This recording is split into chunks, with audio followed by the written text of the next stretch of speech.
Hey, we're World Entertainment, and of course, Rings of Power Season 2 finally came to its end, and what an end it was, because once again, the show was an absolute disaster. But with all the things that popped up in it, that was just so wrong, and so canon breaking, and lore breaking, and everything else, people being where they never were, people having things that they should never have had, people who didn't exist in the books doing things that were significant in the books. Well, we're getting answers to a lot of this in the form of Dumb and Dumber, or as the public may know them, Patrick McKay and J.D. Payne, but also this moron that calls himself the Tolkien Professor, who's coming out now and just doing everything to try and justify the absolute disaster that was this show. And what's hilarious is they're trying to defend the reveal of Gandalf in this, while at the same time shooting down that the Dark Wizard is in fact Saruman. And yet the reasonings around all of it make absolutely no sense whatsoever, because it's a gigantic contradiction. And then we'll get into that moron, the Tolkien Professor, and all the BS he's been saying. This is the same idiot, if you remember, that IGN went to try and prove all the Tolkien fans wrong. And he was the one that said the earth wasn't flat and all this crap. So we'll get to that cabbage of a bloke. But let's start with the reveal of Gandalf and their justification for having him in it, as well then as why they are trying to deny that Ciarán Hinds' character isn't Saruman. So brace yourselves for this, and once you hear this, you'll really understand why I constantly call these two Dumb and Dumber. So it says, according to the Rings of Power showrunners Dumb and Dumber, their decision to introduce Gandalf to the series narrative was made primarily because, simply put, he's one of the franchise's most recognizable characters. Yeah, so it's not because they needed his story to be told or something. No, it's simply because they went, we need a recognizable character from the actual Lord of the Rings. So it says, notably, as fans of the books may know, the appearance of Gandalf in the Second Age presents a conflict with the J.R.R. Tolkien's original timeline. As noted in the series Appendices B, the Istars, or Eastars, or Wizards, did not appear in Middle-earth until the Third Age, specifically after 1,000 years had passed, and the first shadow had fallen on Greenwood the Great. Further, not only did they arrive to the land rather late into the age, per unfinished tales of Numenor, Gandalf himself was the last comer among them. So he was the very last to arrive. Now, there you are hearing there was no wizards in the Second Age. Gandalf was the last to arrive. All this stuff, and how it's absolutely canon breaking, basically, by putting them in there. So we all went, well then, that is clearly Saruman. Especially seen as Ciarán Hinds, as I said in my review, absolutely 100% was trying to do a Christopher Lee voice. Well, Dumb and Dumber are seemingly debunking that it could possibly be Saruman. And wait till you hear their reasons why. So this is what McKay told Vanity Fair. He said this, I'll say something on the record.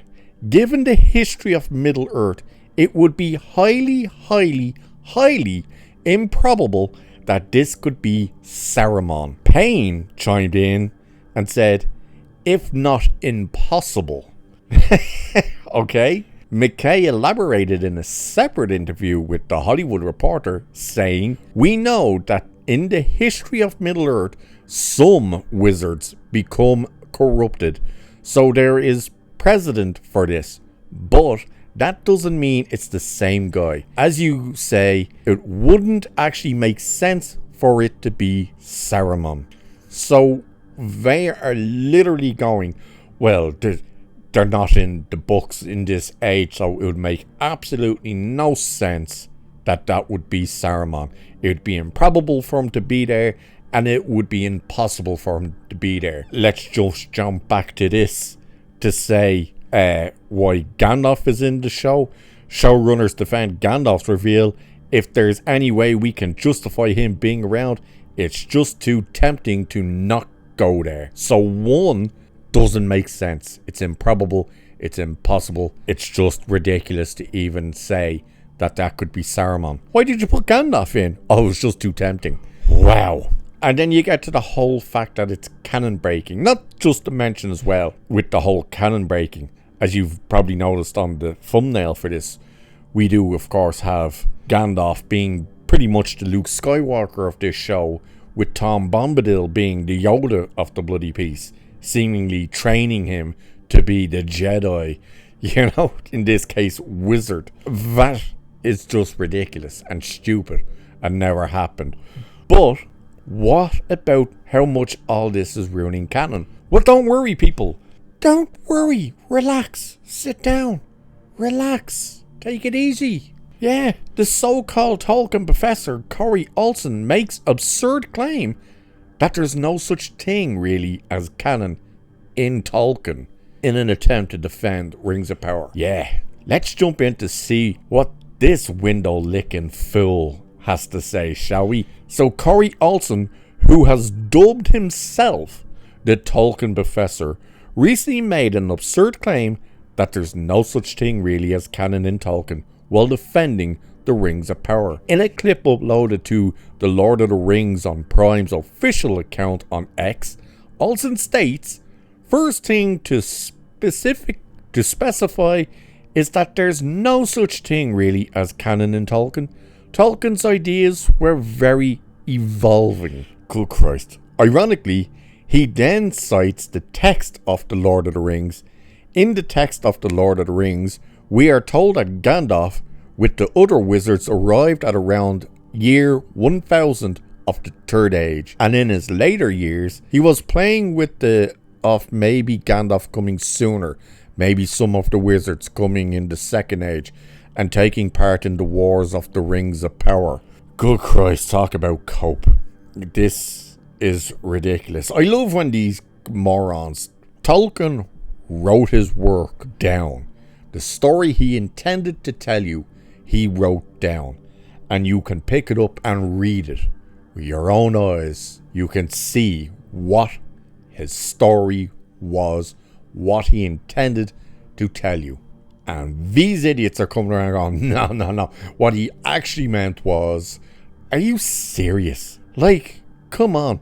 Just continue saying Olsen's claim is completely absurd on its face.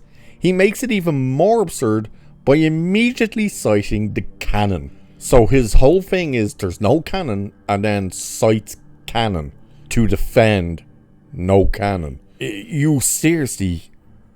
These people were dropped as children, I swear to Christ. So it says, in fact, in Tolkien's essay on fairy stories, he makes it clear that one becomes a successful sub-creator by indeed adhering to the canon of the story. Tolkien explained, what really happens is that the story maker proves a successful sub-creator.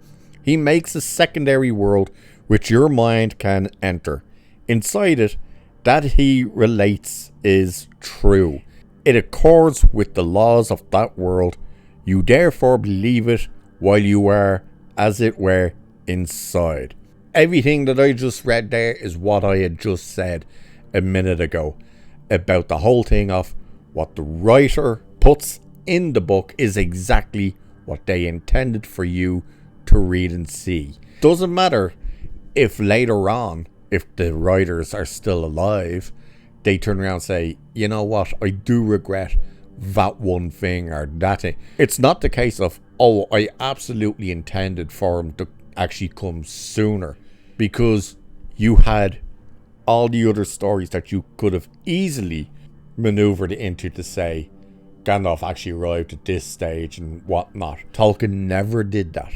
He never wrote down and indicated that Gandalf was here sooner.